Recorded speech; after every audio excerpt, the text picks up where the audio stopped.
Star Wars 7x7 episode 2051. Today, Clovis took the bait, and now he's about to pay the piper. This is a Clone Wars briefing on episode 7 from season 6, Crisis at the Heart. Punch it.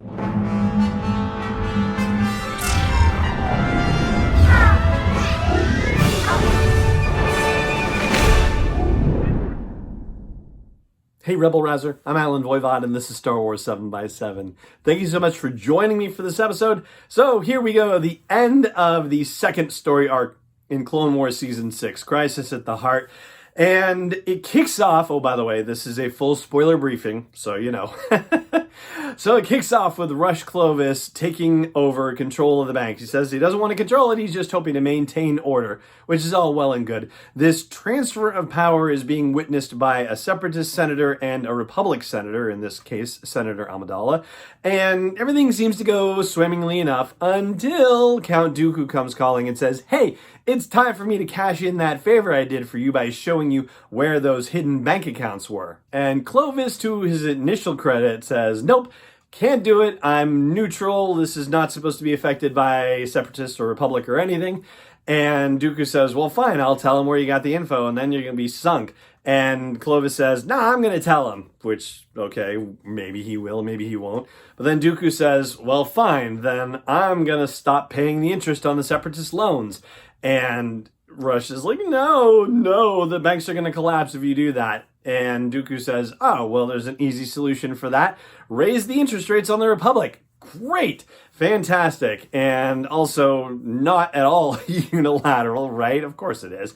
So it is with great regret, but not too much regret because he still does it.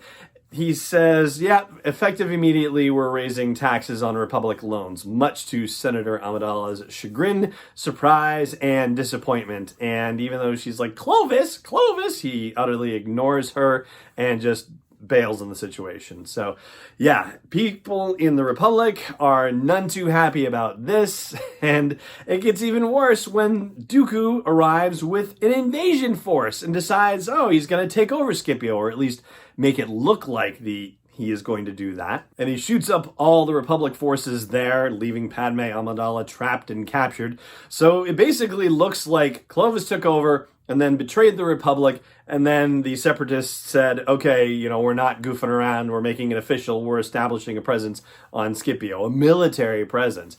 And yeah, needless to say, the Republic reacts as you would expect, that they have to bring the war to Scipio, they have to send their own invasion force. So General Anakin Skywalker, chosen to be the one who leads the force, no pun intended, and Yoda and Mace Windu have a talk with him about the fact that, okay, you were right about Clovis, we'll give you that, but it seems like there are a lot of emotions that are going to be waiting you on Scipio, and you got to be chill so that way you can understand the situation, because we don't know everything about it, and you're going to be walking into a situation where you don't know everything about what's going on. So keep your mind clear from emotions, otherwise you're going to miss the big picture. And I will say I don't think he does very well with that.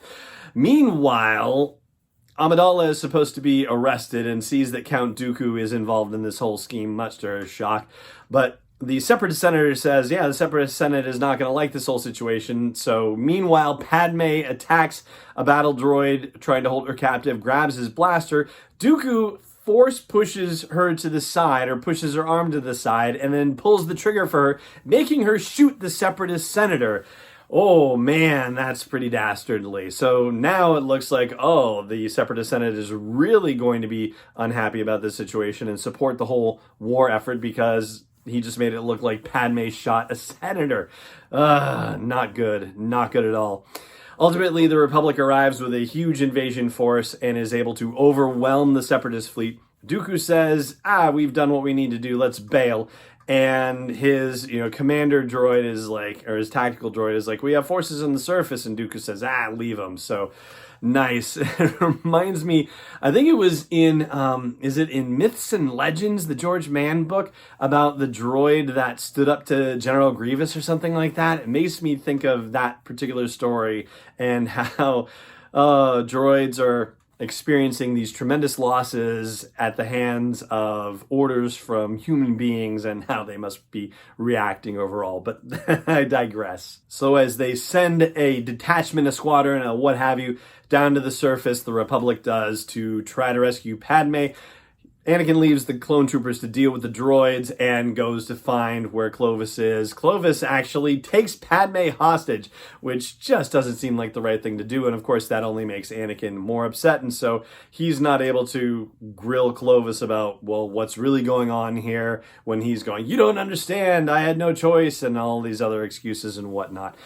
And before any of this can get resolved by Anakin or Clovis or Padme, there is an unfortunate incident in which the dogfighting between the Republic and the Separatist forces outside results in a ship crashing into the balcony/window of Clovis's office, and the whole thing tilts over, and Anakin is able to grab each of them as they are falling off into the, for all intents and purposes, abyss, but really just, down to a landing platform far below, but only has Padme by one arm and Clovis by one arm, and says, I can't hold both of you. And Clovis says, let go of me, and Padme says, no, Anakin, don't.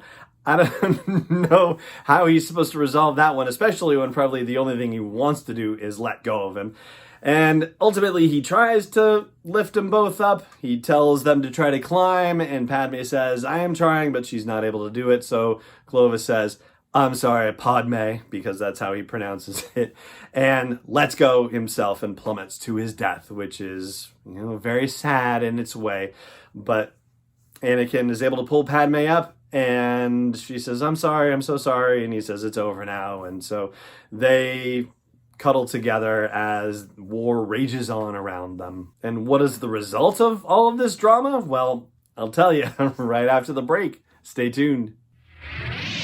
Hey, Rebel Rouser. I've made some changes to the asteroid belt level at patreon.com/SW7X7, and they are all with sponsors in mind. So if you want to get the word out about your business, your product, your service to a dedicated Star Wars audience, then please check out patreon.com/SW7X7 and look for the asteroid belt level for details. Again, that's patreon.com/SW7X7.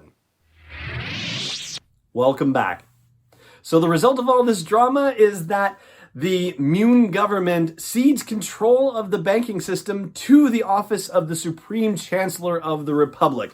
And this is another situation where Palpatine says, it's with great humility that I accept this, and when the war is over, we'll restore the banking clan to what it was. But for now, I'll take it on, just like the Grand Army of the Republic and the emergency powers that he had, and he'll set this down when the crisis is over. Yeah, right. And that, of course, because that was the plan all along between communications that Darth Tyrannus and Darth Sidious are having. That was the plan all along, to get the banks to cede their control to the Republic. But I guess it doesn't make sense in a way, because Dooku is still supposed to be leading the Separatist movement, but now he has no access to the banks. So what does this mean for him operationally speaking? How is he supposed to maintain this war, or maintain the facade of this war even, if Republic control of the banks is there? That seems a little bit strange, and I hope that possibly gets explained a little bit, but maybe they don't have to. Maybe they're like, we got 6 episodes of this Clone Wars business left, and then we're going to the Revenge of the Sith, and it's all good. At least, that was the thinking before they decided to do a season 7, And based on the other stuff that I've seen so far from Clone Wars stuff, I don't think banking clan stuff comes up in it at all. Like, say, Dark Disciple, the novel by Christy Golden, that is made up of 8 episodes of the Clone Wars that never came to be, that sort of thing. But there you go. That is that for this particular story arc from season 6 of the Clone Wars, and that is going to do it for this episode of the show as well. Thank you so much for joining me for it, as always, and may the Force be with you wherever in the galaxy you may be. Wars 7x7 is not endorsed or sponsored yet by Lucasfilm Limited, Disney, or 20th Century Fox, and is intended for entertainment and information purposes only. Star Wars, the Star Wars logo, all names and pictures of Star Wars characters, vehicles, and any other Star Wars-related items are registered trademarks and/or copyrights of Lucasfilm Limited or their respective trademark and copyright holders. May the Force be with them. All original content is copyright 2020 by Star Wars 7x7. We hope you love it.